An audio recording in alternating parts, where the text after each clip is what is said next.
The KJV Bible with the Apocrypha, as published in the 1611 King James Bible and read by Alexander Scourby. Wisdom of Solomon. Chapter 1. Love righteousness, ye that be judges of the earth. Think of the Lord with a good heart, and in simplicity of heart seek him. For he will be found of them that tempt him not, and showeth himself unto such as do not distrust him. For froward thoughts separate from God, and his power, when it is tried, reproveth the unwise. For into a malicious soul wisdom shall not enter, nor dwell in the body that is subject unto sin. For the Holy Spirit of discipline will flee deceit, and remove from thoughts that are without understanding, and will not abide when unrighteousness cometh in. For wisdom is a loving spirit, and will not acquit a blasphemer of his words. For God is witness of his reins, and a true beholder of his heart, and a hearer of his tongue. For the Spirit of the Lord filleth the world, and that which containeth all things hath knowledge of the voice. Therefore he that speaketh unrighteous things cannot be hid, neither shall vengeance, when it punisheth, pass by him. For inquisition shall be made into the counsels of the ungodly, and the sound of his word shall come unto the Lord for the manifestation of his wicked deeds. For the ear of jealousy heareth all things, and the noise of murmurings is not hid. Therefore beware of murmuring, which is unprofitable, and refrain your tongue from backbiting, for there is no word so secret that shall go for naught. And the mouth that belieth slayeth the soul. Seek not death in the error of your life, and pull not upon yourselves destruction with the works of your hands. For God made not death, neither hath he pleasure in the destruction of the living. For he created all things, that they might have their being, and the generations of the world were healthful. And there is no poison of destruction in them, nor the kingdom of death upon the earth. For righteousness is immortal. But ungodly men with their works and words called it to them. For when they thought to have it their friend, they consumed to naught, and made a covenant with it, because they are worthy to take part with it. Chapter 2. For the ungodly said, reasoning with themselves, but not aright, Our life is short and tedious, and in the death of a man there is no remedy. Neither was there any man known to have returned from the grave. For we are born at all adventure, and we shall be hereafter as though we had never been. For the breath in our nostrils is as smoke, and a little spark in the moving of our heart. Which being extinguished, our body shall be turned into ashes, and our spirit shall vanish as the soft air. And our name shall be forgotten in time. And no man shall have our works in remembrance. And our life shall pass away as the trace of a cloud, and shall be dispersed as a mist, that is driven away with the beams of the sun, and overcome with the heat thereof. For our time is a very shadow that passeth away, and after our end there is no returning, for it is fast sealed, so that no man cometh again. Come on, therefore, let us enjoy the good things that are present, and let us speedily use the creatures like as in youth. Let us fill ourselves with costly wine and ointments, and let no flower of the spring pass by us. Let us crown ourselves with rosebuds before they be withered. Let none of us go without his part of our voluptuousness. Let us leave tokens of our joyfulness in every place, for this is our portion, and our lot is this. Let us oppress the poor righteous man. Let us not spare the widow, nor reverence the ancient gray hairs of the aged. Let our strength be the law of justice, for that which is feeble is found to be nothing worth. Therefore let us lie in wait for the righteous, because he is not for our turn, and he is clean contrary to our doings. He upbraideth us with our offending the law, and objecteth to our infamy the transgressings of our education. He professeth to have the knowledge of God, and he calleth himself the child of the Lord. He was made to reprove our thoughts. He is grievous unto us even to behold. For his life is not like other men's, his ways are of another fashion. We are esteemed of him as counterfeits. He abstaineth from our ways as from filthiness. He pronounceth the end of the just to be blessed, and maketh his boast that God is his Father. Let us see if his words be true, and let us prove what shall happen in the end of him. For if the just man be the Son of God, he will help him and deliver him from the hand of his enemies. Let us examine him with despitefulness and torture, that we may know his meekness and prove his patience. Let us condemn him with a shameful death, for by his own saying he shall be respected. Such things they did imagine, and were deceived, for their own wickedness hath blinded them.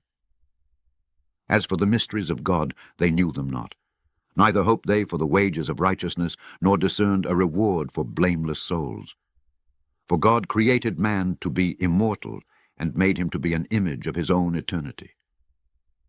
Nevertheless, through envy of the devil came death into the world, and they that do hold of his side do find it. Chapter 3. But the souls of the righteous are in the hand of God, and there shall no torment touch them. In the sight of the unwise they seem to die, and their departure is taken for misery, and their going from us to be utter destruction. But they are in peace. For though they be punished in the sight of men, yet is their hope full of immortality. And having been a little chastised, they shall be greatly rewarded, for God proved them, and found them worthy for himself. As gold in the furnace hath he tried them, and received them as a burnt offering. And in the time of their visitation they shall shine, and run to and fro like sparks among the stubble. They shall judge the nations, and have dominion over the people, and their Lord shall reign forever. They that put their trust in him shall understand the truth, and such as be faithful in love shall abide with him, for grace and mercy is to his saints, and he hath care for his elect. But the ungodly shall be punished according to their own imaginations, which have neglected the righteous, and forsaken the Lord. For whoso despiseth wisdom and nurture, he is miserable, and their hope is vain, their labors unfruitful, and their works unprofitable. Their wives are foolish, and their children wicked, their offspring is cursed. Wherefore blessed is the barren that is undefiled, which hath not known the sinful bed. She shall have fruit in the visitation of souls. And blessed is the eunuch, which with his hands hath wrought no iniquity, nor imagined wicked things against God, for unto him shall be given the special gift of faith, and an inheritance in the temple of the Lord, more acceptable to his mind. For glorious is the fruit of good labors, and the root of wisdom shall never fall away. As for the children of adulterers, they shall not come to their perfection, and the seed of an unrighteous bed shall be rooted out. For though they live long, yet shall they be nothing regarded, and their last age shall be without honor. Or, if they die quickly, they have no hope, neither comfort in the day of trial. For horrible is the end of the unrighteous generation. Chapter 4. Better it is to have no children, and to have virtue, for the memorial thereof is immortal, because it is known with God and with men. When it is present, men take example at it, and when it is gone, they desire it. It weareth a crown, and triumpheth forever, having gotten the victory, striving for undefiled rewards. But the multiplying brood of the ungodly shall not thrive, nor take deep rooting from bastard slips, nor lay any fast foundation. For though they flourish in branches for a time, yet standing not last, they shall be shaken with the wind, and through the force of winds they shall be rooted out. The imperfect branches shall be broken off, their fruit unprofitable, not ripe to eat, yea, meat for nothing. For children begotten of unlawful beds are witnesses of wickedness against their parents in their trial.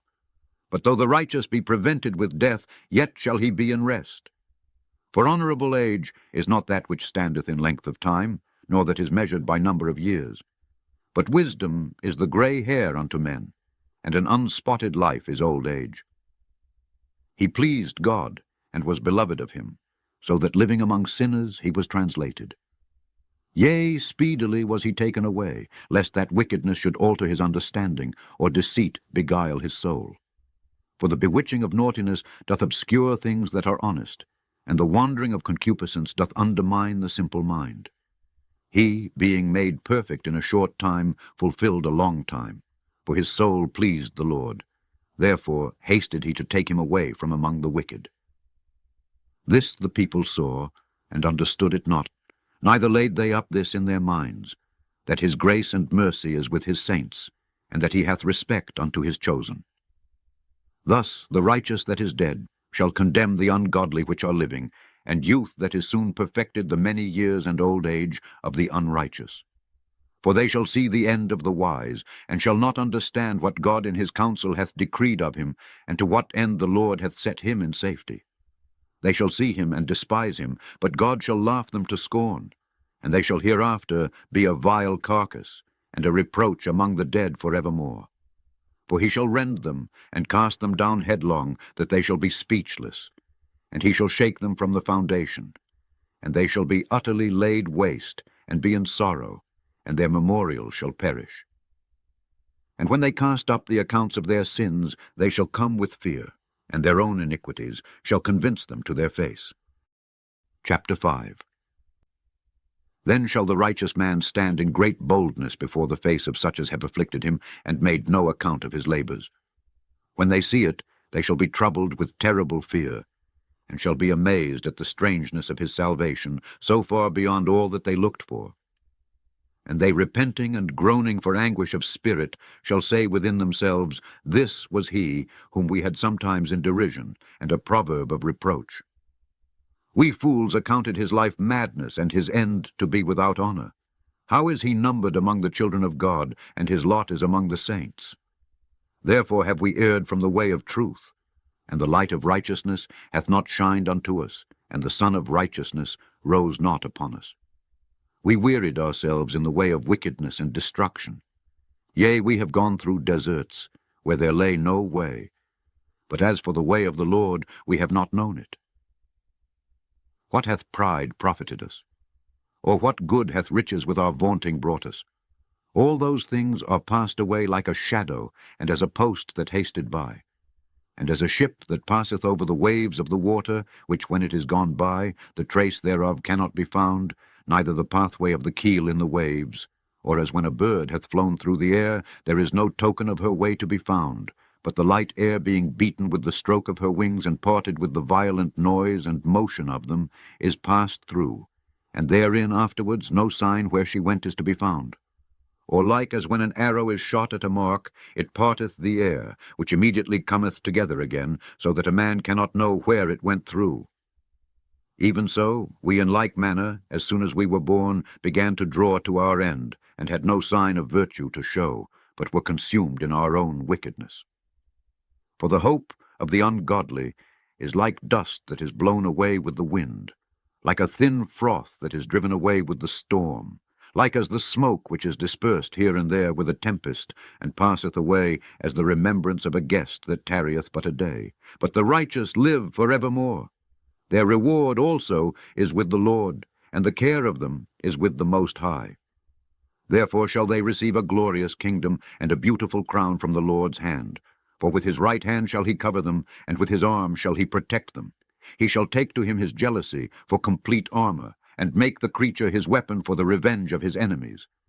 He shall put on righteousness as a breastplate, and true judgment instead of an helmet. He shall take holiness for an invincible shield. His severe wrath shall he sharpen for a sword, and the world shall fight with him against the unwise. Then shall the right aiming thunderbolts go abroad, and from the clouds, as from a well-drawn bow, shall they fly to the mark. And hailstones full of wrath shall be cast as out of a stone bow, and the water of the sea shall rage against them, and the floods shall cruelly drown them. Yea, a mighty wind shall stand up against them, and like a storm shall blow them away. Thus iniquity shall lay waste the whole earth, and ill-dealing shall overthrow the thrones of the mighty. Chapter 6. Hear therefore, O ye kings, and understand. Learn, ye that be judges of the ends of the earth. Give ear, ye that rule the people, and glory in the multitude of nations. For power is given you of the Lord, and sovereignty from the highest, who shall try your works, and search out your counsels. Because, being ministers of his kingdom, ye have not judged aright, nor kept the law, nor walked after the counsel of God. Horribly and speedily shall he come upon you, for a sharp judgment shall be to them that be in high places. For mercy will soon pardon the meanest, but mighty men shall be mightily tormented. For he which is Lord over all shall fear no man's person, neither shall he stand in awe of any man's greatness, for he hath made the small and great, and careth for all alike. But a sore trial shall come upon the mighty. Unto you therefore, O kings, do I speak, that ye may learn wisdom, and not fall away. For they that keep holiness holily shall be judged holy, and they that have learned such things shall find what to answer. Wherefore set your affection upon my words. Desire them, and ye shall be instructed. Wisdom is glorious, and never fadeth away. Yea, she is easily seen of them that love her, and found of such as seek her.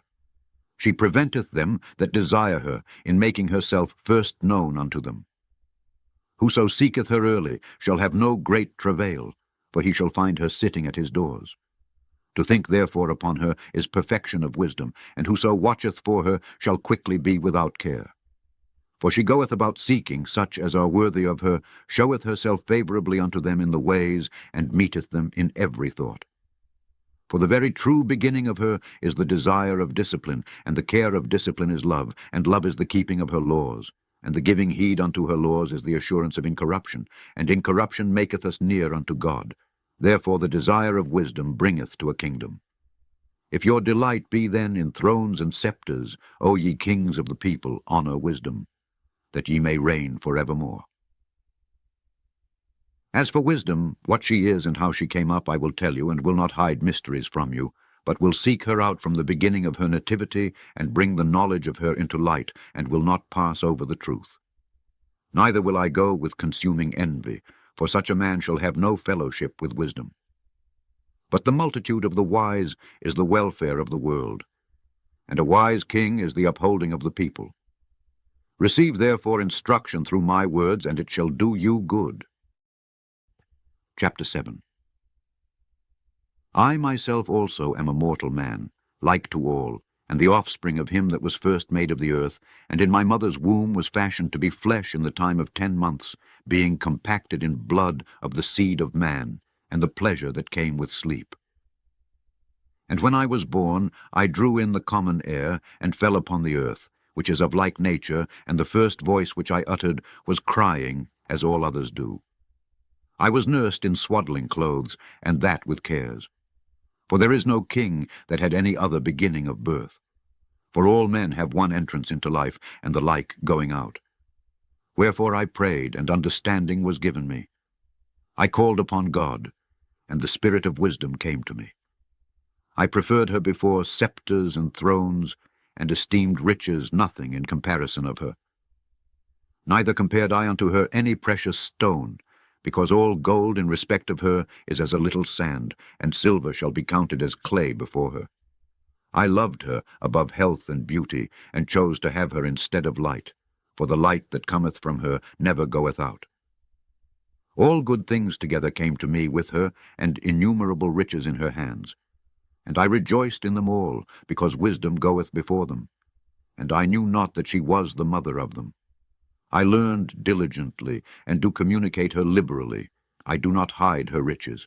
For she is a treasure unto men that never faileth, which they that use become the friends of God, being commended for the gifts that come from learning. God hath granted me to speak as I would, and to conceive as is meet for the things that are given me, because it is he that leadeth unto wisdom, and directeth the wise. For in his hand are both we and our words. All wisdom also, and knowledge of workmanship.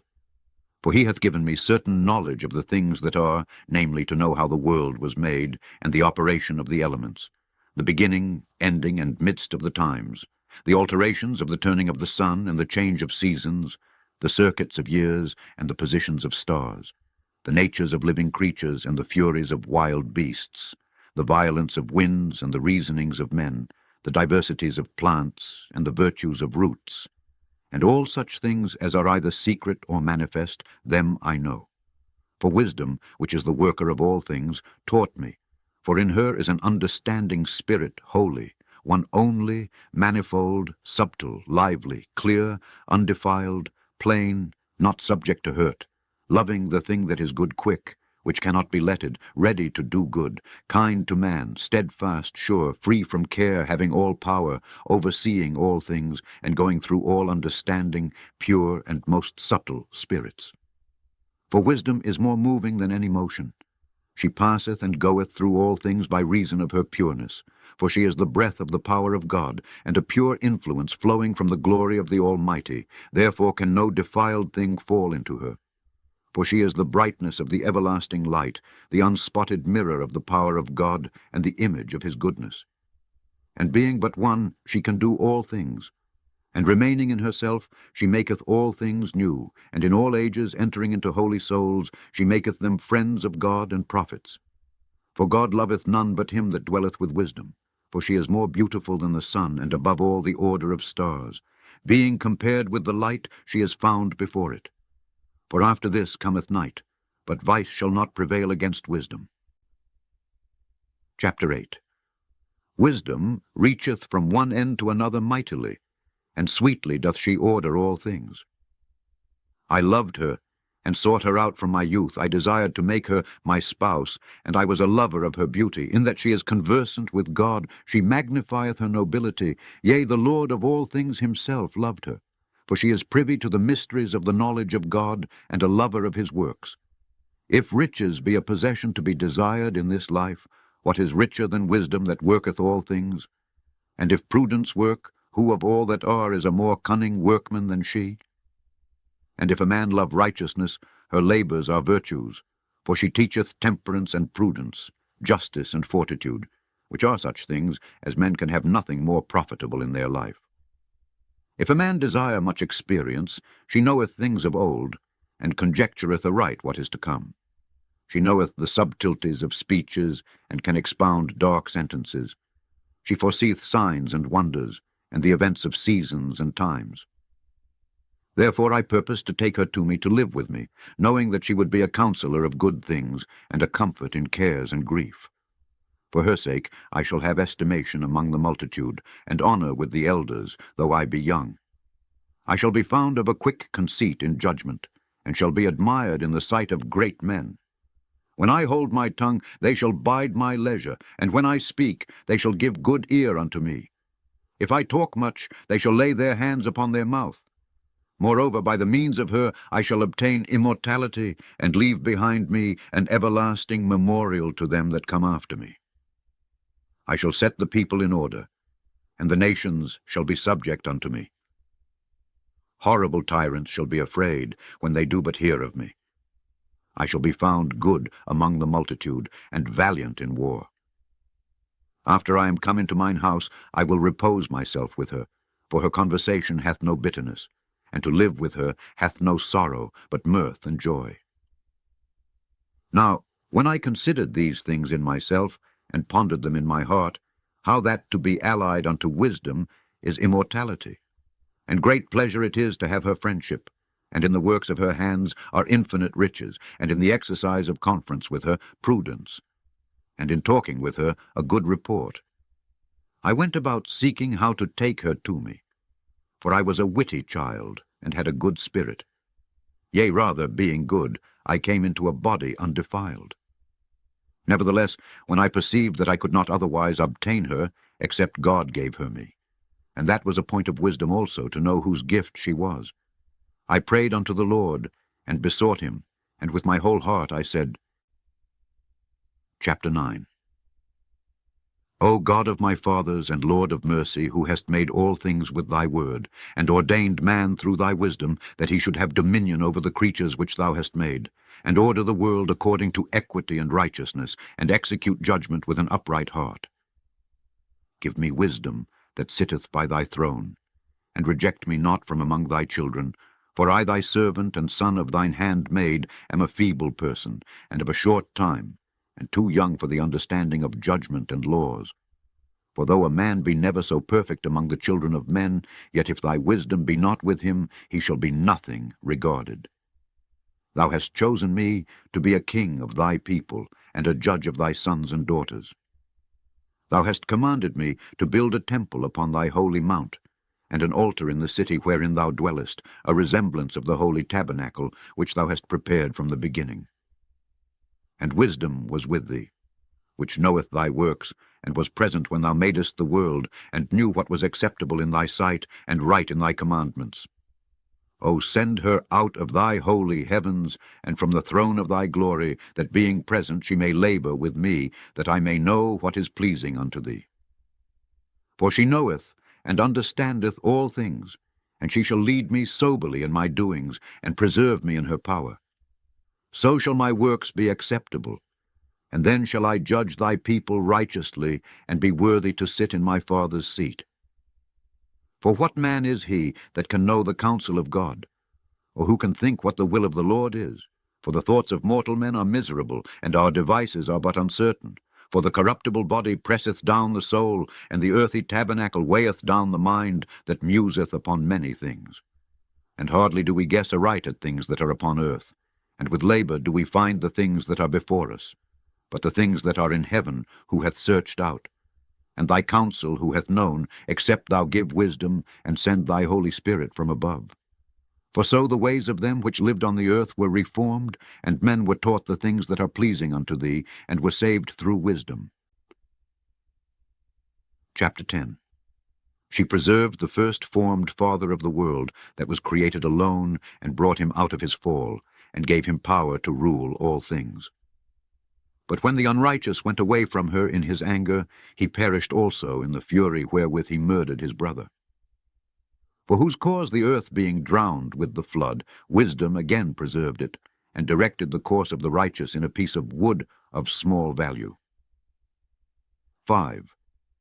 Moreover, the nations in their wicked conspiracy being confounded, she found out the righteous, and preserved him blameless unto God, and kept him strong against his tender compassion toward his son. When the ungodly perished, she delivered the righteous man, who fled from the fire which fell down upon the 5 cities. Of whose wickedness even to this day the waste land that smoketh is a testimony, and plants bearing fruit that never come to ripeness, and a standing pillar of salt is a monument of an unbelieving soul. For regarding not wisdom, they gat not only this hurt, that they knew not the things which were good, but also left behind them to the world a memorial of their foolishness, so that in the things wherein they offended they could not so much as be hid. But wisdom delivered from pain those that attended upon her. When the righteous fled from his brother's wrath, she guided him in right paths, showed him the kingdom of God, and gave him knowledge of holy things, made him rich in his travels, and multiplied the fruit of his labors. In the covetousness of such as oppressed him, she stood by him, and made him rich. She defended him from his enemies, and kept him safe from those that lay in wait, and in a sore conflict she gave him the victory, that he might know that goodness is stronger than all. When the righteous was sold, she forsook him not, but delivered him from sin. She went down with him into the pit, and left him not in bonds, till she brought him the scepter of the kingdom, and power against those that oppressed him. As for them that had accused him, she showed them to be liars, and gave him perpetual glory. She delivered the righteous people and blameless seed from the nation that oppressed them.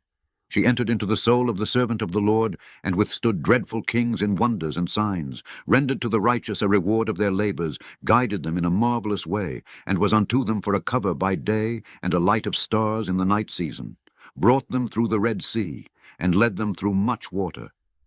But she drowned their enemies, and cast them up out of the bottom of the deep. Therefore the righteous spoiled the ungodly, and praised thy holy name, O Lord, and magnified with one accord thine hand that fought for them. For wisdom opened the mouth of the dumb, and made the tongues of them that cannot speak eloquent. Chapter 11. She prospered their works in the hand of the holy prophet. They went through the wilderness that was not inhabited, and pitched tents in places where there lay no way. They stood against their enemies, and were avenged of their adversaries. When they were thirsty, they called upon thee, and water was given them out of the flinty rock, and their thirst was quenched out of the hard stone. For by what things their enemies were punished, by the same they in their need were benefited. For instead of a perpetual running river troubled with foul blood, for a manifest reproof of that commandment whereby the infants were slain, thou gavest unto them abundance of water by a means which they hoped not for, declaring by that thirst then how thou hadst punished their adversaries. For when they were tried, albeit but in mercy chastised, they knew how the ungodly were judged in wrath and tormented, thirsting in another manner than the just. For these thou didst admonish and try as a father, but the other as a severe king thou didst condemn and punish. Whether they were absent or present, they were vexed alike. For a double grief came upon them, and a groaning for the remembrance of things past. For when they heard by their own punishments the other to be benefited, they had some feeling of the Lord, for whom they respected with scorn, when he was long before thrown out at the casting forth of the infants, him in the end, when they saw what came to pass, they admired. But for the foolish devices of their wickedness, wherewith being deceived, they worshipped serpents, void of reason, and vile beasts, thou didst send a multitude of unreasonable beasts upon them for vengeance. That they might know that wherewithal a man sinneth, by the same also shall he be punished. For thy almighty hand, that made the world of matter without form, wanted not means to send among them a multitude of bears, or fierce lions, or unknown wild beasts, full of rage, newly created, breathing out either a fiery vapour, or filthy scents of scattered smoke, or shooting horrible sparkles out of their eyes, whereof not only the harm might dispatch them at once, but also the terrible sight utterly destroy them. Yea, and without these, might they have fallen down with one blast, being persecuted of vengeance, and scattered abroad through the breath of thy power? But thou hast ordered all things in measure and number and weight, for thou canst show thy great strength at all times when thou wilt. And who may withstand the power of thine arm? For the whole world before thee is as a little grain of the balance, yea, as a drop of the morning dew that falleth down upon the earth. But thou hast mercy upon all, for thou canst do all things, and winkest at the sins of men, because they should amend.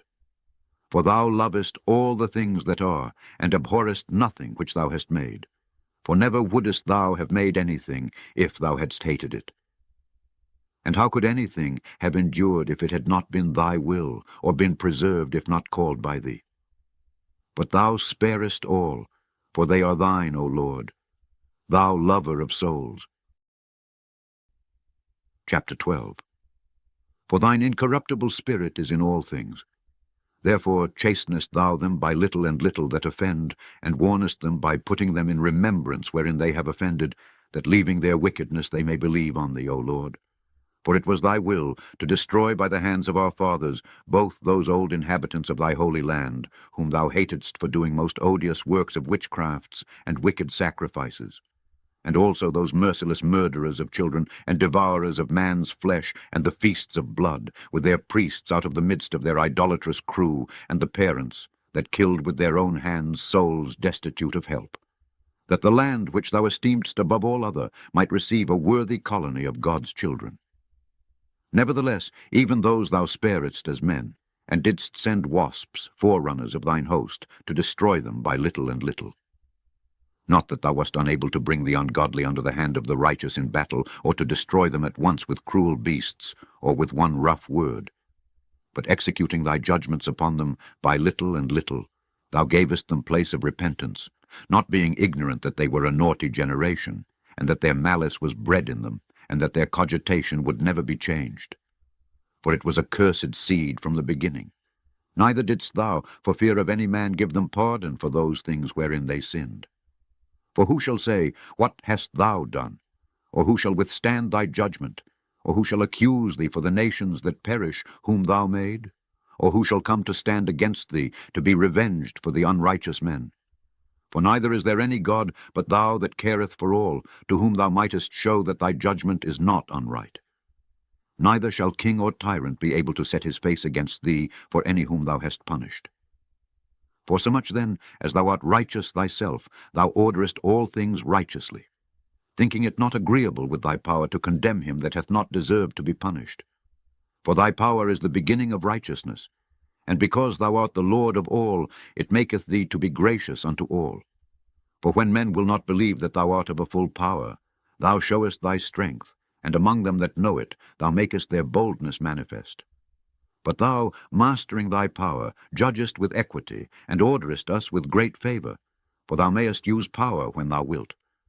But by such works hast thou taught thy people that the just man should be merciful, and hast made thy children to be of a good hope that thou givest repentance for sins. For if thou didst punish the enemies of thy children, and the condemned to death, with such deliberation, giving them time and place whereby they might be delivered from their malice, with how great circumspection didst thou judge thine own sons, unto whose fathers thou hast sworn and made covenants of good promises. Therefore, whereas thou dost chasten us, thou scourgest our enemies 1,000 times more, to the intent that, when we judge, we should carefully think of thy goodness, and when we ourselves are judged, we should look for mercy. Wherefore, whereas men have lived dissolutely and unrighteously, thou hast tormented them with their own abominations.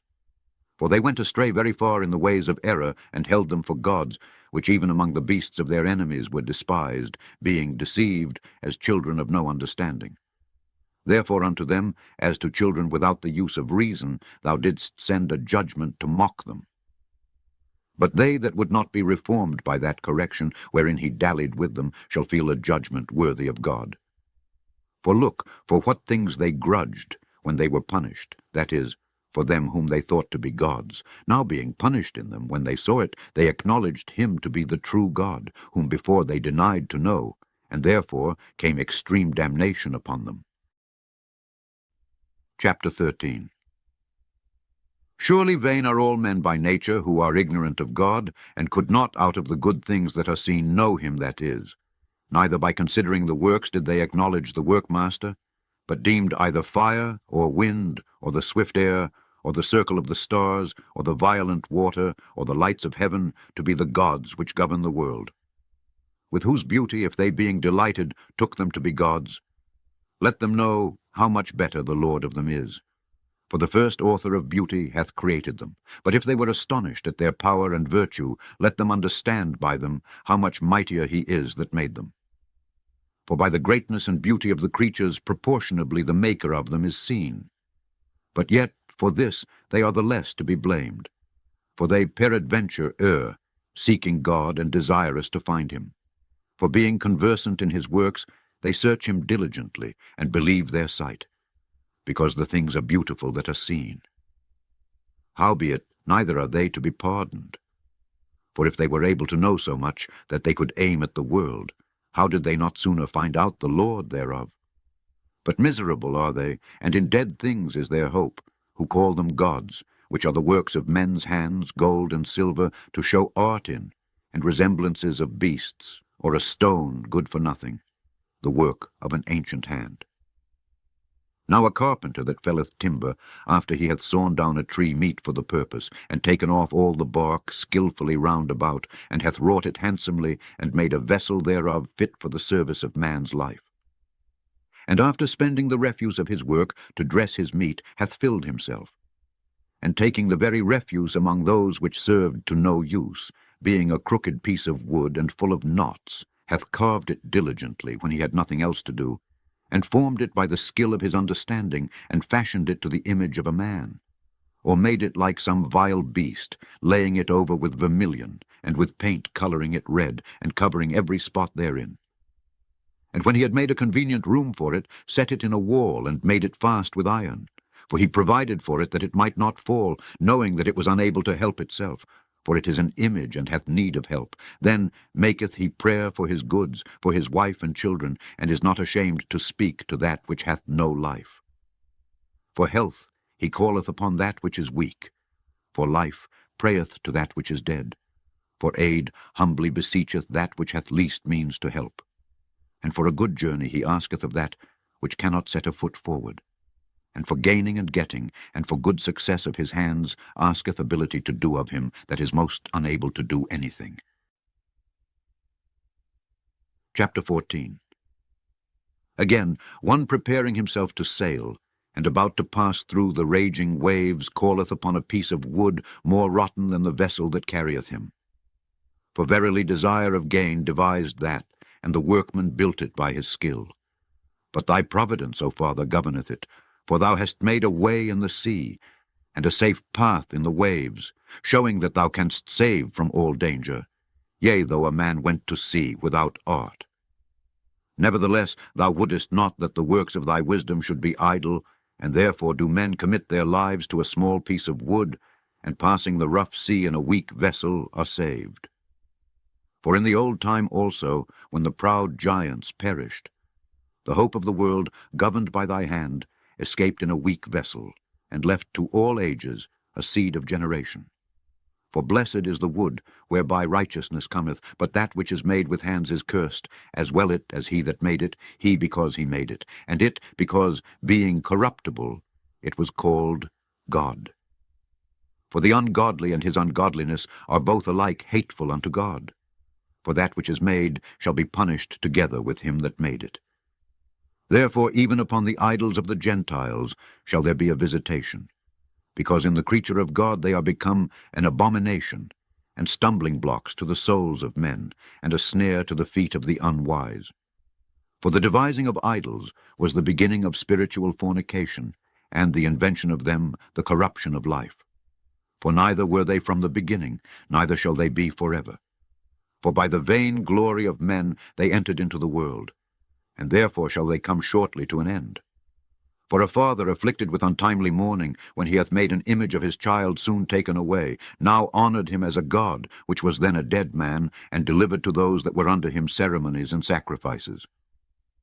Thus, in process of time, an ungodly custom grown strong was kept as a law, and graven images were worshipped by the commandments of kings, whom men could not honour in presence, because they dwelt far off. They took the counterfeit of his visage from far, and made an express image of a king whom they honoured, to the end that by this their forwardness they might flatter him that was absent, as if he were present. Also the singular diligence of the artificer did help to set forward the ignorant to more superstition. For he, peradventure willing to please one in authority, forced all his skill to make the resemblance of the best fashion. And so the multitude, allured by the grace of the work, took him now for a god, which a little before was but honoured. And this was an occasion to deceive the world. For men, serving either calamity or tyranny, did ascribe unto stones and stocks the incommunicable name. Moreover, this was not enough for them, that they erred in the knowledge of God. But whereas they lived in the great war of ignorance, those so great plagues called they peace. For whilst they slew their children in sacrifices, or used secret ceremonies, or made revellings of strange rites, they kept neither lives nor marriages any longer undefiled, but either one slew another traitorously, or grieved him by adultery.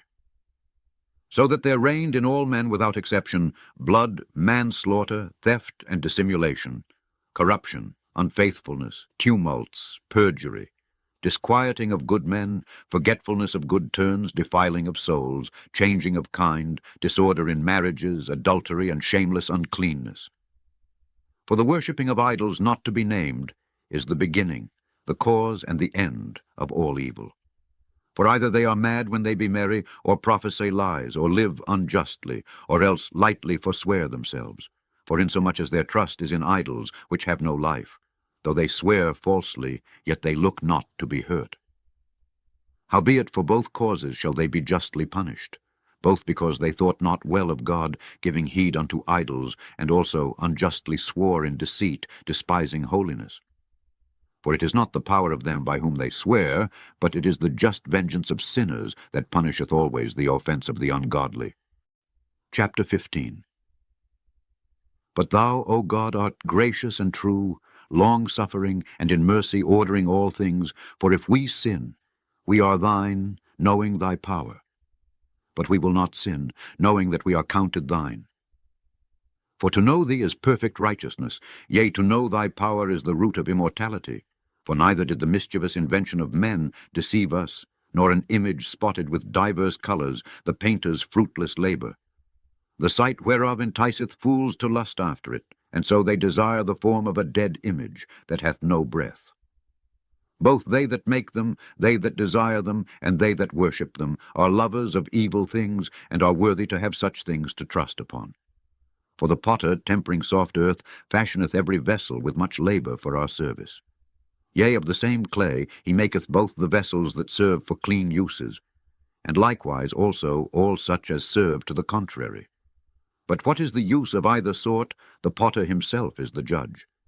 And employing his labours lewdly, he maketh a vain god of the same clay, even he which a little before was made of earth himself, and within a little while after returneth to the same, out when his life which was lent him shall be demanded.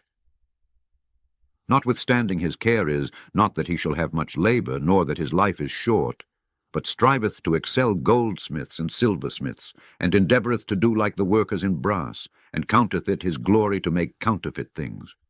His heart is ashes, his hope is more vile than earth, and his life of less value than clay, forasmuch as he knew not his Maker.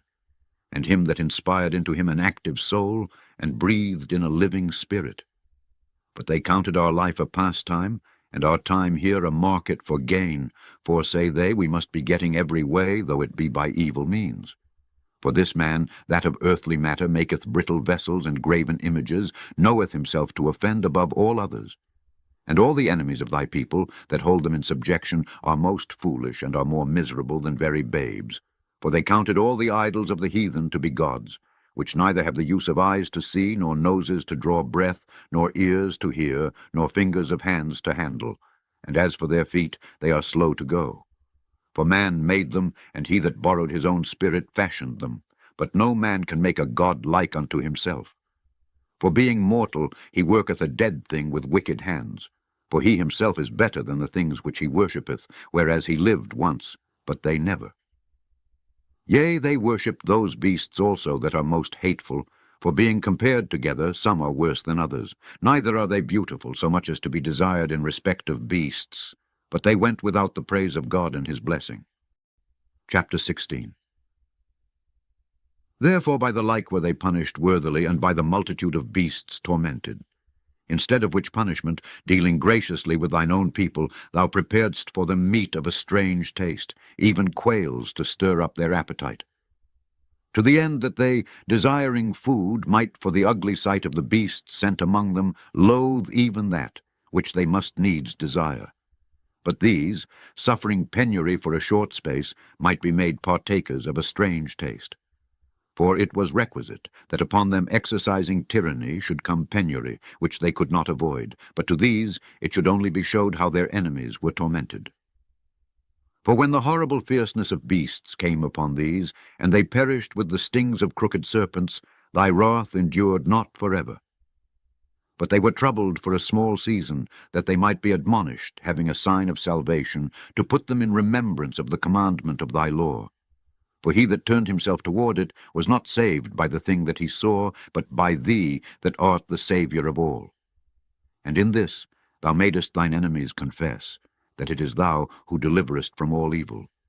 For them the bitings of grasshoppers and flies killed, neither was there found any remedy for their life, for they were worthy to be punished by such.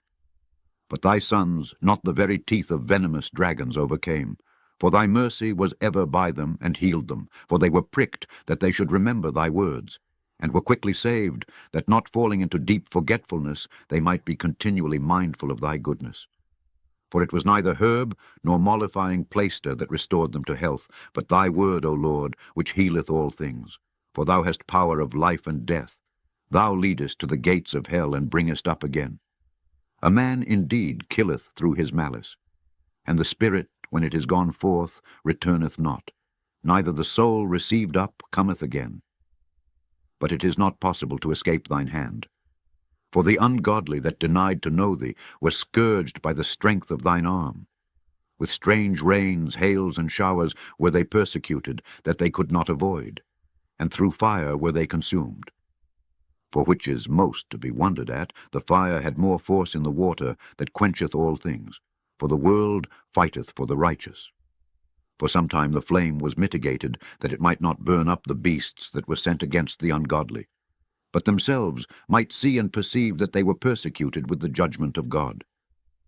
And at another time it burneth even in the midst of water above the power of fire, that it might destroy the fruits of an unjust land. Instead whereof thou feddest thine own people with angels' food, and didst send them from heaven bread prepared without their labor, able to content every man's delight, and agreeing to every taste. For thy sustenance declared thy sweetness unto thy children, and serving to the appetite of the eater, tempered itself to every man's liking. But snow and ice endured the fire, and melted not, that they might know that fire burning in the hail, and sparkling in the rain, did destroy the fruits of the enemies. But this, again, did even forget his own strength, that the righteous might be nourished. For the creature that serveth thee, who art the Maker, increaseth his strength against the unrighteous for their punishment, and abateth his strength for the benefit of such as put their trust in thee. Therefore even then was it altered into all fashions, and was obedient to thy grace, that nourisheth all things, according to the desire of them that had need. That thy children, O Lord, whom thou lovest, might know that it is not the growing of fruits that nourisheth man, but that it is thy word which preserveth them that put their trust in thee. For that which was not destroyed of the fire, being warmed with a little sunbeam, soon melted away. That it might be known that we must prevent the sun to give thee thanks, and at the dayspring pray unto thee. For the hope of the unthankful shall melt away as the winter's hoar frost, and shall run away as unprofitable water. Chapter 17. For great are thy judgments, and cannot be expressed. Therefore unnurtured souls have erred. For when unrighteous men thought to oppress the holy nation, they being shut up in their houses, the prisoners of darkness, and fettered with the bonds of a long night, lay there exiled from the eternal providence. For while they supposed to lie hid in their secret sins, they were scattered under a dark veil of forgetfulness, being horribly astonished, and troubled with strange apparitions. For neither might the corner that held them keep them from fear, but noises as of waters falling down sounded about them, and sad visions appeared unto them with heavy countenances. No power of the fire might give them light, neither could the bright flames of the stars endure to lighten that horrible night. Only there appeared unto them a fire kindled of itself, very dreadful. For being much terrified, they thought the things which they saw to be worse than the sight they saw not. As for the illusions of art magic, they were put down, and their vaunting in wisdom was reproved with disgrace. For they that promised to drive away terrors and troubles from a sick soul were sick themselves of fear, worthy to be laughed at. For though no terrible thing did fear them, yet being scared with beasts that passed by, and hissing of serpents, they died for fear, denying that they saw the air, which could of no side be avoided. For wickedness, condemned by her own witness, is very timorous, and being pressed with conscience, always forecasteth grievous things. For fear is nothing else but a betraying of the succours which reason offereth. And the expectation from within, being less, counteth the ignorance more than the cause which bringeth the torment. But they, sleeping the same sleep that night, which was indeed intolerable, and which came upon them out of the bottoms of inevitable hell, were partly vexed with monstrous apparitions, and partly fainted, their heart failing them. For a sudden fear, and not looked for, came upon them. So then, whosoever there fell down was straitly kept, shut up in a prison without iron bars, for whether he were husbandman or shepherd, or a labourer in the field, he was overtaken, and endured that necessity which could not be avoided. For they were all bound with one chain of darkness. Whether it were a whistling wind, or a melodious noise of birds among the spreading branches, or a pleasing fall of water running violently, or a terrible sound of stones cast down, or a running that could not be seen of skipping beasts, or a roaring voice of most savage wild beasts, or a rebounding echo from the hollow mountains. These things made them to swoon for fear. For the whole world shined with clear light, and none were hindered in their labour. Over them only was spread in heavy night an image of that darkness which should afterward receive them, but yet were they unto themselves more grievous than the darkness. Chapter 18. Nevertheless thy saints had a very great light, whose voice they hearing and not seeing their shape, because they also had not suffered the same things, they counted them happy. But for that they did not hurt them now, of whom they had been wronged before. They thanked them, and besought them pardon, for that they had been enemies. Instead whereof thou gavest them a burning pillar of fire, both to be a guide of the unknown journey, and an harmless sun to entertain them honourably. For they were worthy to be deprived of light, and imprisoned in darkness, who had kept thy sons shut up, by whom the uncorrupt light of the law was to be given unto the world. And when they had determined to slay the babes of the saints, one child being cast forth and saved to reprove them, thou tookest away the multitude of their children, and destroyedst them altogether in a mighty water. Of that night were our fathers certified afore, that assuredly knowing unto what oaths they had given credence, they might afterwards be of good cheer. So of thy people was accepted both the salvation of the righteous and destruction of the enemies. For wherewith thou didst punish our adversaries, by the same thou didst glorify us, whom thou hadst called. For the righteous children of good men did sacrifice secretly, and with one consent made a holy law, that the saints, should be like partakers of the same good and evil, the fathers now singing out the songs of praise. But on the other side there sounded an ill-according cry of the enemies, and a lamentable noise was carried abroad for children that were bewailed. The master and the servant were punished after one manner, and like as the king, so suffered the common person. So they altogether had innumerable dead with one kind of death, neither were the living sufficient to bury them, for in one moment the noblest offspring of them was destroyed. For whereas they would not believe anything by reason of the enchantments, upon the destruction of the firstborn they acknowledged this people to be the sons of God. For while all things were in quiet silence, and that night was in the midst of her swift course, thine almighty word leaped down from heaven out of thy royal throne, as a fierce man of war into the midst of a land of destruction, and brought thine unfeigned commandment as a sharp sword, and standing up, filled all things with death. And it touched the heaven, but it stood upon the earth. Then suddenly visions of horrible dreams troubled them sore, and terrors came upon them unlooked for. And one thrown here and another there, half dead, showed the cause of his death. For the dreams that troubled them did foreshew this, lest they should perish, and not know why they were afflicted. Yea, the tasting of death touched the righteous also, and there was a destruction of the multitude in the wilderness. But the wrath endured not long. For then the blameless man made haste, and stood forth to defend them. And bringing the shield of his proper ministry, even prayer, and the propitiation of incense, set himself against the wrath, and so brought the calamity to an end, declaring that he was thy servant. So he overcame the destroyer, not with strength of body, nor force of arms, but with a word subdued him that punished, alleging the oaths and covenants made with the fathers. For when the dead were now fallen down by heaps one upon another, standing between, he stayed the wrath, and parted the way to the living. For in the long garment was the whole world, and in the 4 rows of the stones was the glory of the fathers graven, and thy majesty upon the diadem of his head. Unto these the destroyer gave place, and was afraid of them, for it was enough that they only tasted of the wrath. Chapter 19. As for the ungodly, wrath came upon them without mercy unto the end, for he knew before what they would do, how that having given them leave to depart, and sent them hastily away, they would repent and pursue them. For whilst they were yet mourning and making lamentation at the graves of the dead, they added another foolish device, and pursued them as fugitives, whom they had entreated to be gone. For the destiny, whereof they were worthy, drew them unto this end, and made them forget the things that had already happened, that they might fulfill the punishment which was wanting to their torments, and that thy people might pass a wonderful way, but they might find a strange death.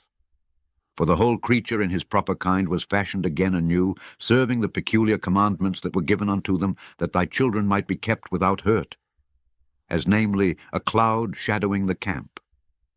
And where water stood before, dry land appeared, and out of the Red Sea a way without impediment, and out of the violent stream a green field, wherethrough all the people went that were defended with thy hand, seeing thy marvelous strange wonders.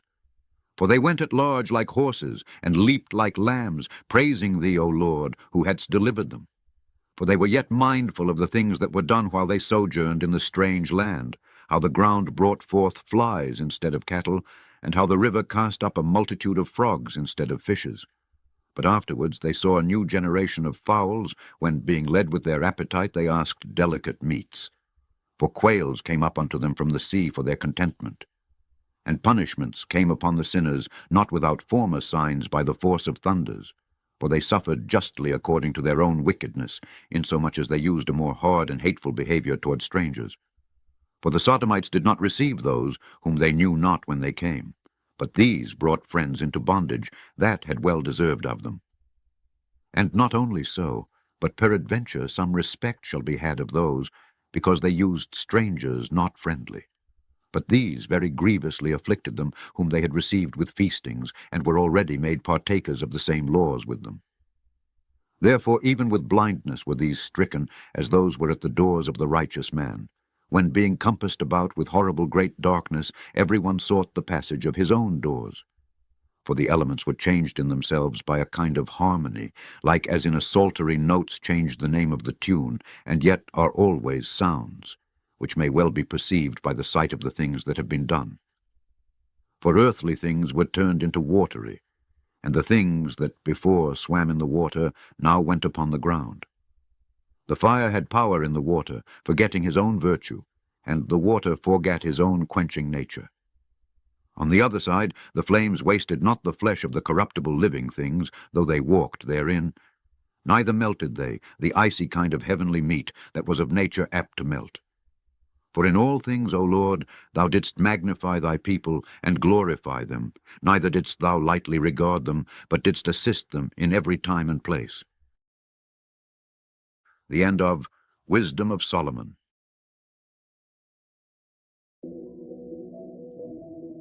Please like and subscribe to our channel.